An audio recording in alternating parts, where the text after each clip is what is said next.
সুযোগ পাচ্ছেন আপনারা মাত্র আপনার ভোটার আইডি কার্ড আর ছবি দিয়ে কিন্তু আপনারা বাংলাদেশের যে কোনো প্রান্ত থেকে যে কোনো ব্র্যান্ডের আপনারা মোবাইল নিতে পারবেন।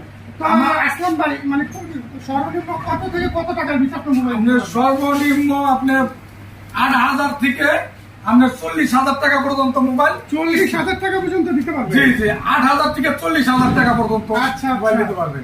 তো বিশাল ব্যাপার একটা আছে, আপনারা যাদের টাকার সমস্যা আছে টাকা জমাতে পারছেন, আচ্ছা যাদের টাকা সুযোগ পাচ্ছেন আপনারা মাত্র আপনার ভোটার আইডি কার্ড আর ছবি দিয়ে কিন্তু আপনারা বাংলাদেশের যে কোনো প্রান্ত থেকে যে কোনো ব্র্যান্ডের আপনারা মোবাইল নিতে পারবেন। তো আমার আসলাম ভাই মানে সর্বনিম্ন কত থেকে কত টাকার ভিতরে আপনার মোবাইল আপনার সর্বনিম্ন আপনার ৮,০০০ থেকে আপনার ৪০,০০০ টাকা পর্যন্ত মোবাইল ৪০,০০০ টাকা পর্যন্ত দিতে পারবেন। জি জি ৮,০০০ থেকে ৪০,০০০ টাকা পর্যন্ত আচ্ছা মোবাইল নিতে পারবেন। তো বিশাল ব্যাপার একটা আছে, আপনারা যাদের টাকার সমস্যা আছে টাকা জমাতে পারছেন, আচ্ছা যাদের